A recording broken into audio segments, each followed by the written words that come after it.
Cyril Fletcher here, whose one desire is to remain anonymous, and I'm going to launch off into the usual odd ode. This one is entitled The Mermaid. On Hastings Beach some time ago, a boatman by the name of Joe looked up and in amazement saw a mermaid washed up on the shore. His eyes bulged as without delay she rose and shaking off some spray, proceeded to remove her tail and put same in a nearby pail. Joe was astounded, rubbed his eyes. The mermaid then to his surprise said in a foreign voice, "Ah oui, monsieur, I do not like the sea." From where before her tail had been, a pair of shapely limbs were seen. And Joe said, "Gosh, this is a case," and couldn't look her in the face. She said to Joe, "Let's get away. I'm sick of seeing waves and spray like jelly wobbling up and down.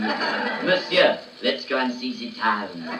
Joe's blushes met his ginger hair, for mermaids have no clothes to wear.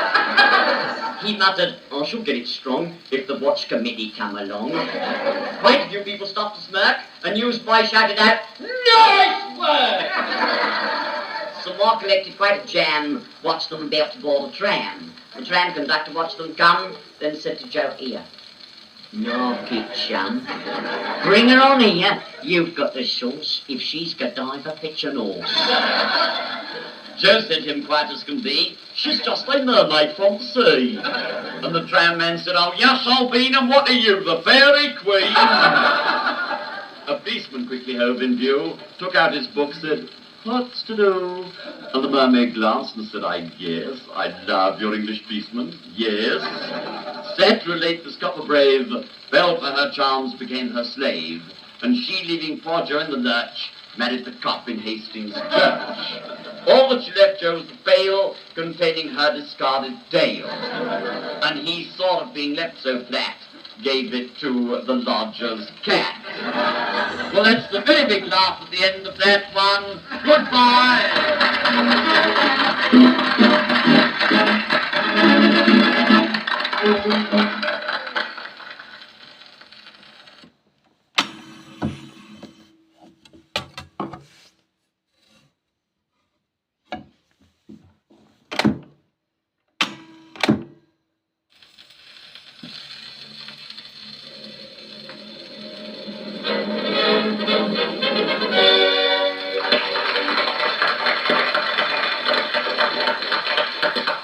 How do you do? My name's Cyril Fletcher, and I have with me a glut of two odd odes. Odd ode number one. When Fred in battle dress arrayed appeared upon his first parade, the sergeant said, "Well, now me booty, you are down for camouflaging duty. Be careful of this paint, don't spill it. Now go and camouflage your billet." But Private Fred was somewhat rash. It tempted him to make a splash.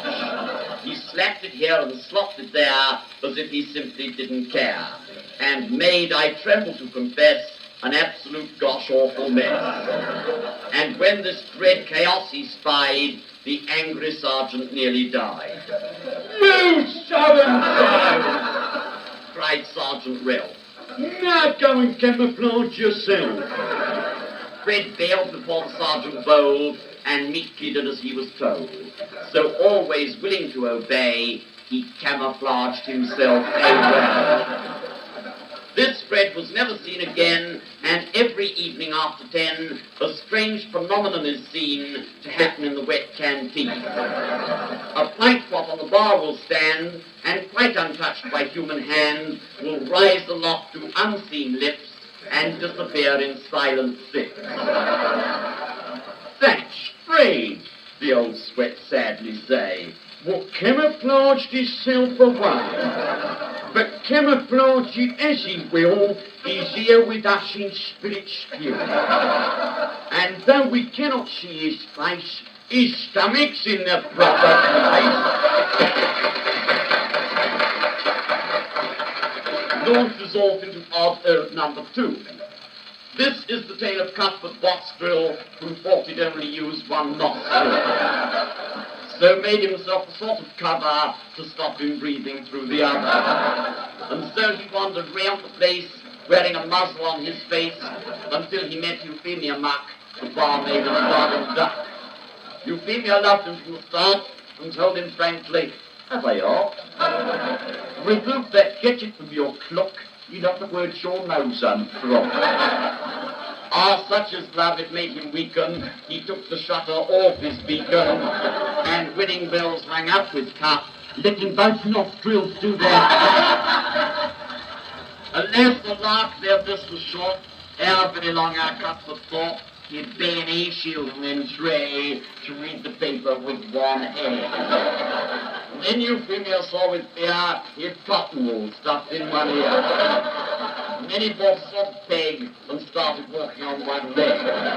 So Euphemia took the Emily course, and being granted her divorce, married a bloke named Arnold Stout, who didn't muck himself a bit.